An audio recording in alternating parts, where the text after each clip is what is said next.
Data driven adalah salah satu metode menggunakan data sebagai acuan untuk melakukan suatu pekerjaan. Metode data driven dapat mempertajam keputusan dan berdampak positif pada kualitas hidup. Metode ini bersifat eksploratif dan peka terhadap kondisi perkotaan. Metode data driven membantu memahami isu kota dengan cara memperoleh data dari sensor yang tersebar dan partisipasi masyarakat secara tidak langsung, sehingga kondisi perkotaan dapat dipelajari secara real time dan lebih rinci. Di Indonesia sendiri, penggunaan data driven sudah banyak dilakukan salah satunya oleh pemerintah DKI Jakarta dengan mengusung konsep Jakarta Smart City, di mana data driven police sudah diterapkan di berbagai macam instansi terkait untuk menanggulangi permasalahan-permasalahan perkotaan. Pemanfaatan data driven dalam konsep Jakarta Smart City dianggap berhasil karena setiap bulannya Jakarta Smart City selalu menganalisa data karena pengaduan masyarakat yang terintegrasi dengan aplikasi Citizen Relation Management Pemprov DKI Jakarta, yang mana hal tersebut bisa dikatakan sebagai pengaplikasian sebuah data driven. Mitigasi bencana yang dilakukan adalah dengan hadirnya aplikasi Nafas oleh Nafas Haria Pti Ltd dengan memberikan informasi terkait kualitas udara menggunakan sistem sensor bernama Airly dengan sensor PM2.5 dengan mengukur suhu, tekanan, dan kualitas udara.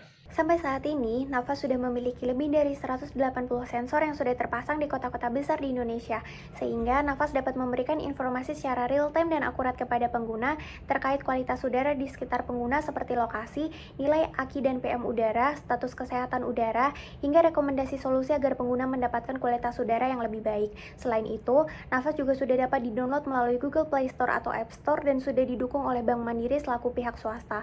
Namun, tidak menutup kemungkinan untuk pemerintah agar dapat berkontribusi dan memberikan dukungan kepada Nafas sehingga mitigasi polusi udara dapat diterapkan di seluruh kota di Indonesia. Terdapat beberapa kebijakan terkait pengendalian kualitas udara yang berlaku di Indonesia. Di antaranya adalah Peraturan Pemerintah Republik Indonesia Nomor 41 Tahun 1999 tentang pengendalian pencemaran udara, Renstra tahun 2020 hingga 2024 Direktorat Pengendalian Pencemaran Udara KLHK, dan Kota Jakarta yang punya strategi pengendalian pencemaran udara atau SPPU. Planning terkait kualitas udara di Indonesia yang pertama adalah menambahkan ruang terbuka hijau, perencanaan program pembenahan transportasi umum, sistem ganjil genap, uji emisi kendaraan bermotor, penerapan hari bebas kendaraan bermotor, program langit biru, dan dibangunnya sebuah jaringan sistem pemantauan kualitas udara di 26 kota di Indonesia. Selanjutnya ada kesempatan dari aplikasi Nafas ID. Yang pertama ada pengembangan fitur dan layanan yang lebih baik. Yang kedua ada ekspansi ke wilayah lain. Yang ketiga penyebar luasan sensor udara.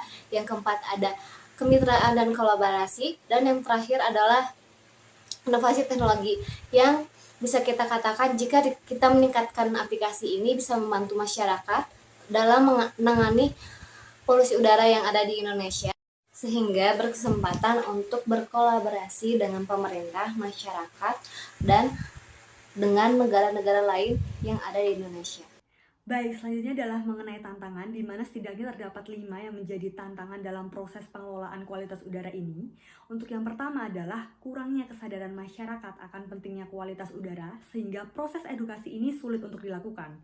Kemudian yang kedua adalah terbatasnya jumlah sukarelawan sebagai host untuk alat sensor pendeteksi kualitas udara ini. Yang ketiga, pemerintah di Indonesia belum memberikan dukungan dalam segi pendanaan dan kebijakan, sehingga akan berpengaruh pada proses pengembangan digitalisasi kualitas udara. Yang keempat, kurangnya partisipasi investor sehingga sumber dana terbatas. Dan yang terakhir adalah wilayah Indonesia yang sangat besar membuat Nafas ID ini membutuhkan waktu cukup lama untuk dapat menjangkau seluruh kota-kota di Indonesia. Metode yang digunakan dalam aplikasi Nafas ID ini terdiri dari 3 metode, yakni metode deskriptif kuantitatif di mana alat pendeteksi mulai mendeteksi kualitas udara saat ini, kemudian dihubungkan dengan aplikasi menggunakan metode pengkodingan. Kemudian dilanjutkan dengan metode prediktif kuantitatif di mana memberikan prediksi kondisi kualitas udara saat ini dan dalam jangka waktu 24 jam ke depan. Dan untuk metode yang terakhir adalah metode preskriptif kuantitatif di mana memberikan rekomendasi-rekomendasi terhadap hal yang harus dilakukan.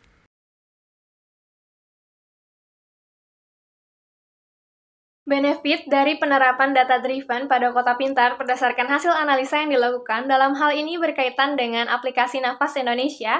Yang pertama yaitu meningkatkan kesadaran dan pemahaman masyarakat mengenai bahaya polusi udara, serta pentingnya memiliki kualitas udara yang baik bagi kehidupan. Kedua, mendorong efektivitas dalam implementasi kebijakan terkait. Ketiga, membantu dalam memprioritaskan urgensi pembangunan kota. Lalu keempat, menekan angka kerugian material yang ditimbulkan akibat dari polusi udara. Dan terakhir, yaitu meningkatkan kualitas hidup bagi masyarakat. Selanjutnya mengenai inovasi, untuk yang pertama adalah Nafas ID ini masih melakukan forecasting selama 24 jam ke depan bagaimana kualitas udaranya. Sedangkan untuk inovasi ini sendiri dapat dilakukan forecasting atau prediksi kualitas udara dalam jangka waktu 6-12 bulan sehingga dapat diketahui kebijakan dari kondisi tersebut. Saat ini Nafas ID masih menampilkan data-data kualitas udara secara umum. Kedepannya dapat diinovasikan untuk menambah alat sensor pada lokasi rawan bencana khususnya gas beracun atau lokasi dekat pabrik sehingga kualitas udara tetap dapat terpantau.